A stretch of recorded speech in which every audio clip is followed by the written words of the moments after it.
Reforço Betel, só a educação liberta. E panificadora Bom Deguste Delicatessen oferecem Jornal Mundial. Boa noite.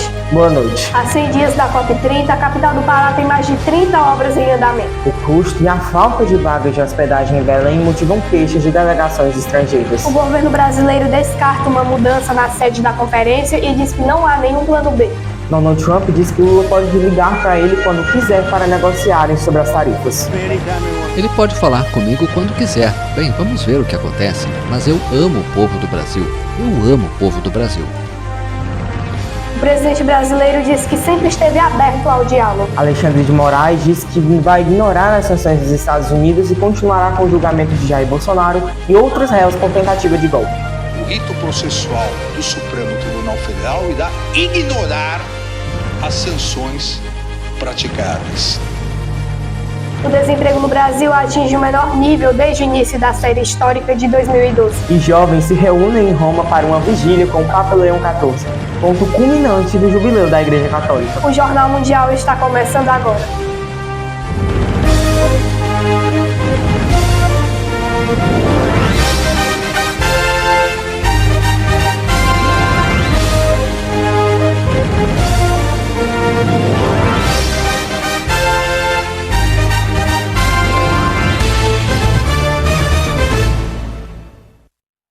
O presidente americano Donald Trump afirmou ontem que pode conversar com o presidente Lula em qualquer momento que o brasileiro quiser. Lula usou as redes sociais para reafirmar que o diálogo sempre foi uma opção, mas reforçou que decisões sobre o país cabem apenas aos brasileiros e suas instituições. Em entrevista a jornalistas em Washington nesta sexta-feira, o presidente dos Estados Unidos, Donald Trump, afirmou que pode conversar com o presidente Lula em qualquer momento que o brasileiro quiser. Trump foi questionado se estaria aberto para negociar diretamente com Lula para rever a imposição de tarifas comerciais de 50% sobre os produtos brasileiros. Ele pode falar comigo quando quiser. Bem, vamos ver o que acontece. Mas eu amo o povo do Brasil. Eu amo o povo do Brasil. Novamente questionado sobre o elevado tarifaço aplicado aos produtos do Brasil, o maior entre todos os parceiros comerciais, Trump disse que as pessoas que estão comandando o Brasil fizeram a coisa errada.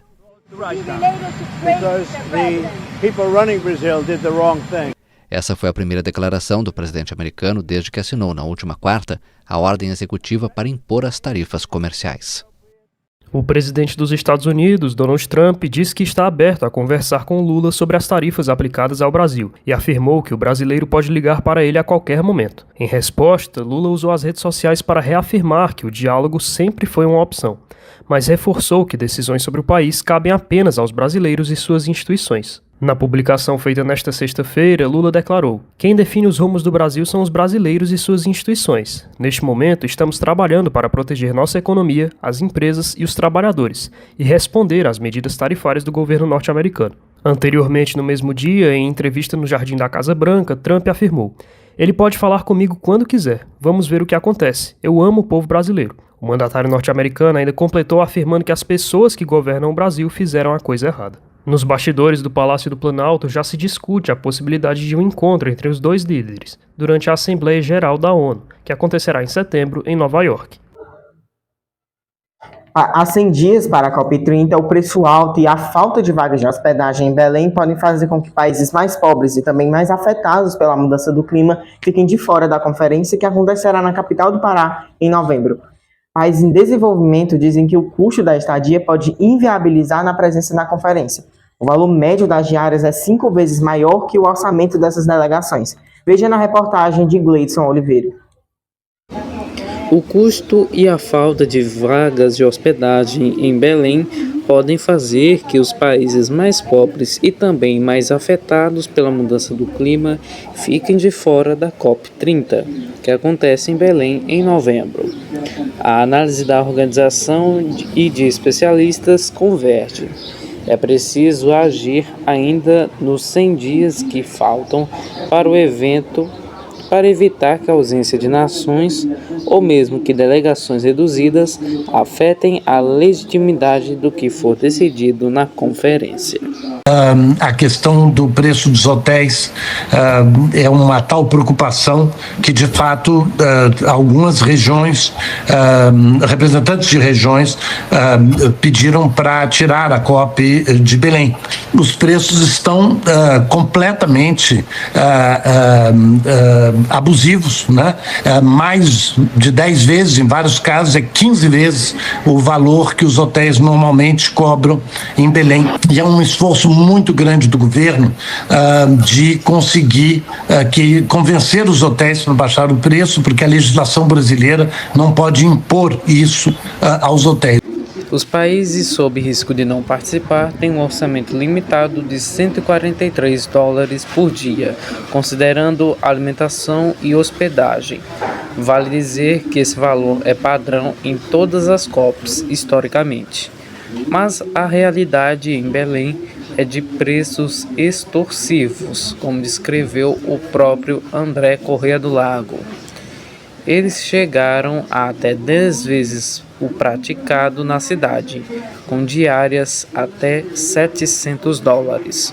O governo do Pará, comandado por Helder Barbalho, do MDB, diz que vem adotando uma série de soluções para ampliar a oferta de hospedagem e que não pode intervir na questão dos preços.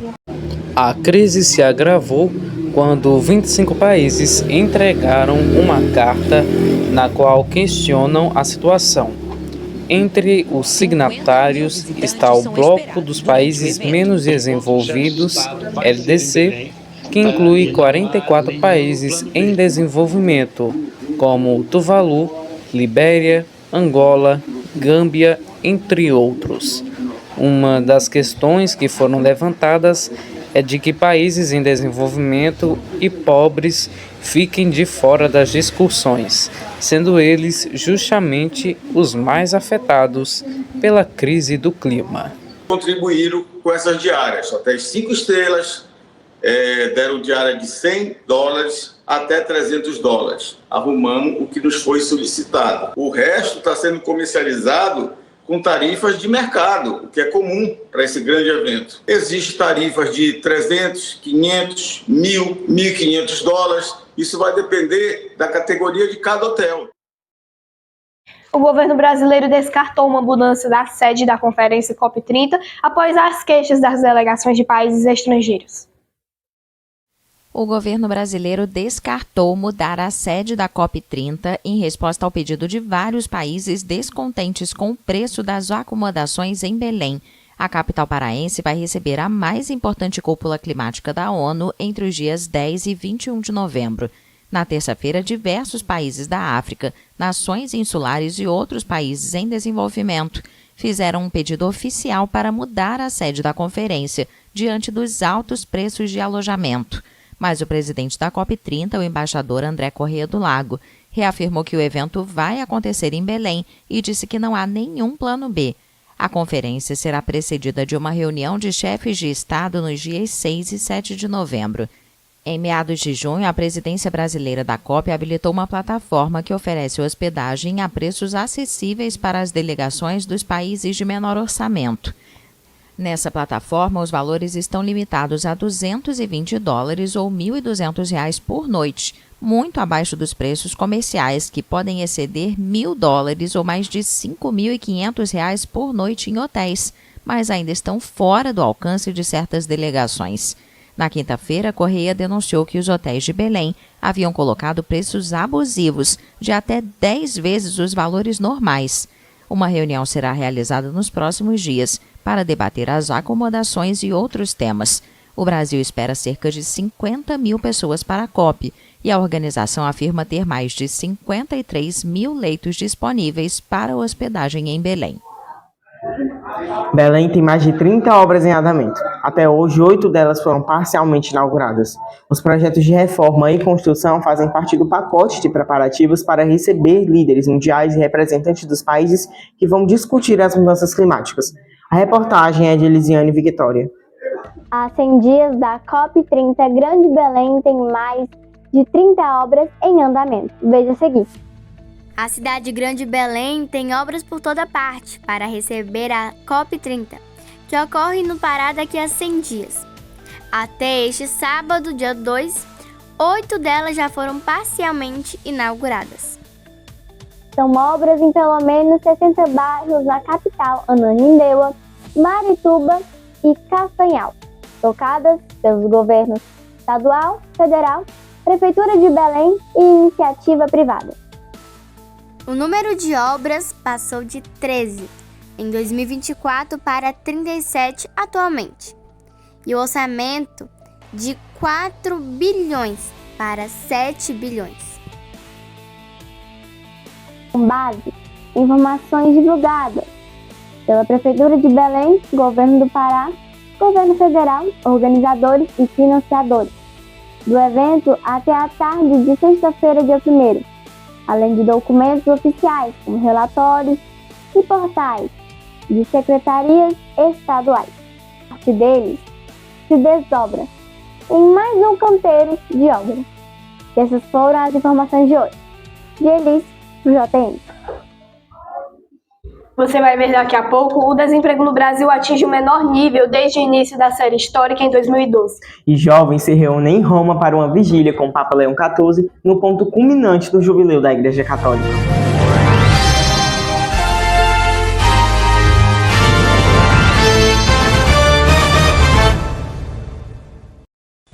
Jornal Mundial é patrocinado por Reforço Betel, só a educação liberta.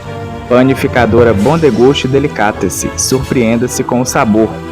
E vereador Dinho do Frango, para fazer a diferença. De terça a quinta, sua tarde com muita informação no Boa Tarde Mundo com Caio Teles, às 13 horas. Sua manhã de sábado com muita informação, Sábado News com Eduardo Delau, às 9 horas da manhã. O seu noticiário no domingo, Revista do Domingo com Clara Bezerra, às 19 horas da noite.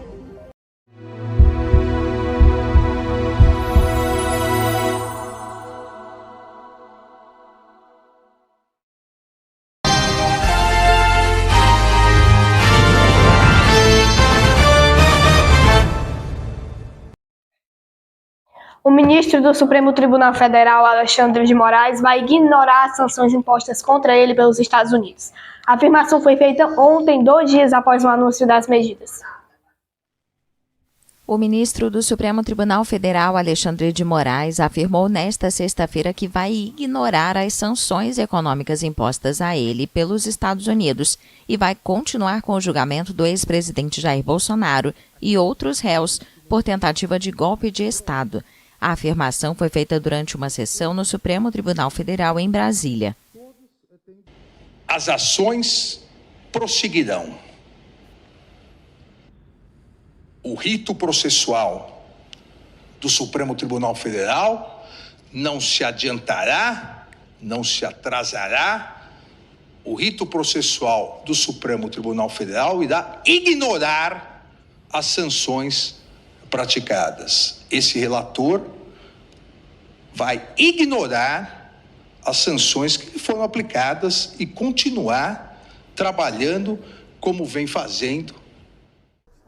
Moraes atua no julgamento contra Bolsonaro, acusado de tramar sua permanência no poder juntamente com outros 30 ex-colaboradores, independentemente do resultado das eleições presidenciais de 2022, vencidas por Luiz Inácio Lula da Silva. O ministro do STF e relator do inquérito já tinha tido seu visto de entrada nos Estados Unidos revogado por Washington. Na quarta-feira, ele se tornou alvo de sanções financeiras pessoais amparadas na Lei Magnitsky. As medidas foram adotadas em paralelo ao tarifaço imposto por Donald Trump às exportações brasileiras por críticas, entre outras coisas, ao julgamento de Bolsonaro. Segundo a Casa Branca, Moraes abusou de sua autoridade judicial para ameaçar, assinalar e intimidar milhares de seus oponentes políticos, em coordenação com outros ministros do STF. As sanções incluem o bloqueio de todos os eventuais ativos de Moraes nos Estados Unidos e a proibição de cidadãos e empresas americanas de fazerem negócios com ele. Uma fonte judicial brasileira disse à agência France Press que o juiz não tem bens nos Estados Unidos. O desemprego no Brasil atingiu o menor nível desde o início da série histórica em 2012, segundo dados divulgados pelo IBGE. O Instituto Brasileiro de Geografia e Estatística divulgou nesta quinta-feira os dados do desemprego no país. De acordo com a Pesquisa Nacional por Amostra de Domicílios Contínua, o segundo trimestre fechou com uma taxa de desemprego de 5,8%, o menor patamar já registrado na série histórica iniciada em 2012. As informações foram publicadas na Agência Brasil. No primeiro trimestre de 2025, o índice estava em 7% e no segundo trimestre de 2024 era 6,9%. Entre abril e junho, eram 102,3 milhões de trabalhadores ocupados e cerca de 6,3 milhões de desocupados. O levantamento ainda aponta um recorde de emprego com carteira assinada, 39 milhões de pessoas, e salário do trabalhador, com rendimento médio mensal em R$ 3.477, o maior já apurado. A taxa de informalidade ficou em 37,8% e 2,8 milhões de pessoas sequer procuraram emprego por avaliarem que não conseguirão. Os chamados desalentados, menor nível desde 2016. Um ex-funcionário da empresa Voipaz revelou ao G1 que o piloto que usou a aeronave na madrugada antes do acidente, que ocorreu há quase um ano, disse à equipe de manutenção que o sistema de degelo do avião estava com problema. A falta de registro escrito sobre a possível pane teria sido usada como justificativa para a empresa liberar o ATR 72500 para voar. João Pedro Coutinho conta na reportagem. Quase um ano depois da tragédia que matou 62 pessoas na queda de um avião da Voipaz em Vinhedo, no interior de São Paulo, um novo depoimento reacende as investigações. Um ex-funcionário da companhia revelou com exclusividade ao portal G1 que a aeronave já havia apresentado falha no sistema de degelo horas antes da queda, mas o problema foi ignorado. Segundo o depoimento, o piloto que usou o avião na noite anterior relatou verbalmente uma pane no sistema de degelo, mas como a falha não foi registrada no diário de bordo, a aeronave foi liberada para continuar voando, mesmo com risco. O voo 2283 decolou de Cascavel rumo a Guarulhos às 11h56 da manhã, mas às 13h22 caiu em Vinhedo. A Caixa Preta confirmou que o sistema de degelo foi acionado 3 vezes durante o voo, mas aparentemente não funcionou. Abre aspas, voando em condições severas de gelo e com dispositivos sendo acionados sem resposta. Isso é muito relevante do ponto de vista do que causou o acidente. Fecha aspas. Disse o diretor do Instituto Nacional de Criminalística, Carlos Eduardo Palhares. Pelo depoimento, a manutenção foi negligenciada por pressão da empresa para evitar aviões parados. O mecânico relatou equipe reduzida, decisões apressadas e prioridade total para manter voos em operação, mesmo com falhas recorrentes no modelo ATR 72500. Se não tivesse pane escrita no livro, não investigam. Era a regra da liderança. A diretoria queria um avião no ar e em ponto, disse o ex-funcionário da Voipaz, mais em um áudio simulado. O sistema de degelo é obrigatório em voos com previsão de formação de gelo. Segundo o CENIPA, os pilotos chegaram a comentar a falha durante o voo. 2 minutos antes da queda, o copiloto menciona bastante gelo. Se o sistema de proteção contra gelo está inoperante, o avião não pode seguir para uma região com essa condição meteorológica, disse James Waterhouse, engenheiro aeronáutico da USP. A Polícia Federal já investiga a conduta de profissionais da empresa e analisa a cadeia de decisões que pode ter contribuído para a tragédia. A Voipaz segue com certificado de operação cassado. A empresa afirmou em nota que sempre priorizou a segurança, que nunca havia registrado acidente em 30 anos de história e que colabora com todas essas investigações. A ANAC também, por acaso, e confirmou que o avião estava com documentação válida no dia do acidente. Mas agora, com esse novo depoimento, a investigação entra em uma fase decisiva. Essas são as informações. João Pedro Coutinho, Jornal Mundial. A Câmara dos Deputados confirmou a perda de mandato de 7 parlamentares federais, atendendo a uma decisão do Supremo Tribunal Federal que alterou a interpretação sobre a distribuição das chamadas sobras eleitorais nas eleições proporcionais. A Câmara dos Deputados confirmou a perda de mandato de 7 parlamentares federais, atendendo a uma decisão do Supremo Tribunal Federal que alterou a interpretação sobre a distribuição das chamadas sobras eleitorais nas eleições proporcionais. O ato foi publicado na última quarta-feira, dia 30 de julho, pela mesa diretora da Casa. No mesmo documento, o presidente da Câmara, Hugo Mota, convocou os novos parlamentares já diplomados pela Justiça Eleitoral para tomarem posse como titulares do mandato. Perderam os mandatos os deputados Gilvan Máximo, Augusto Púpio, Lebrão, Lázaro Botelho, Professora Gorete, Silvio Wayampi e Sonise Barbosa. Em seus lugares assumem Professora Marcivânia, Paulo Lemos, André Abidon, Aline Gurgel, Rodrigo Hollenberg, Rafael Bento e Tiago Dimas. A mudança é consequência da decisão do STF, que revisou o critério adotado pelo Tribunal Superior Eleitoral. Anteriormente, apenas partidos que atingissem 80% do quociente eleitoral poderiam disputar as sobras de vagas na terceira rodada da distribuição. Com a nova interpretação, o Supremo decidiu que todas as legendas participantes do pleito podem concorrer a essas cadeiras. A medida alterou não apenas a composição da Câmara, mas também poderá impactar as assembleias legislativas em todo o país.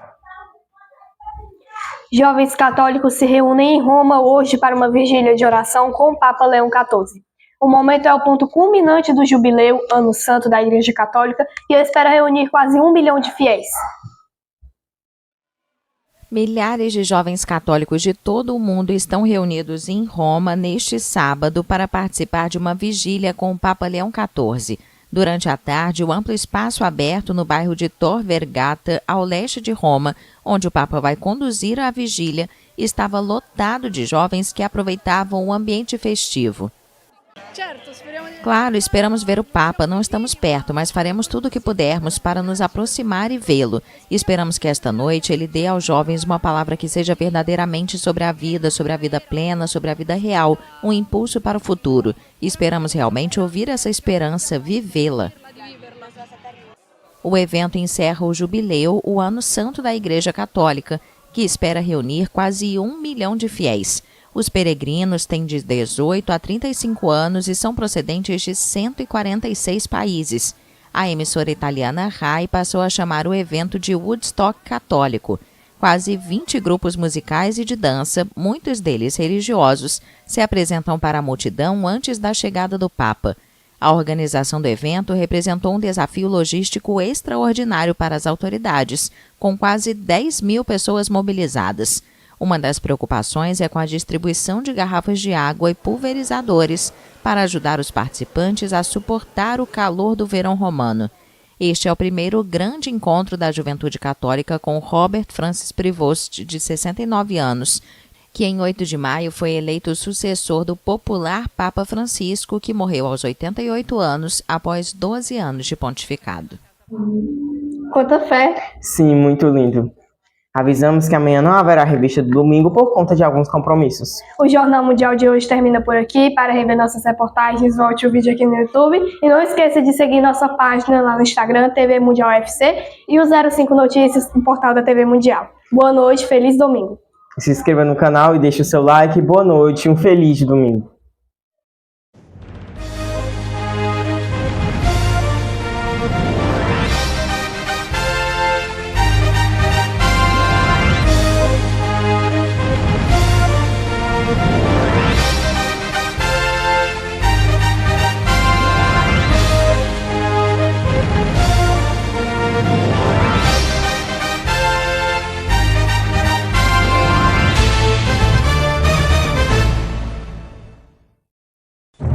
Jornal Mundial é patrocinado por Reforço Betel, só a educação liberta. Panificadora Bom Deguste Delicatessen, surpreenda-se com o sabor. E vereador Dinho do Frango, para fazer a diferença.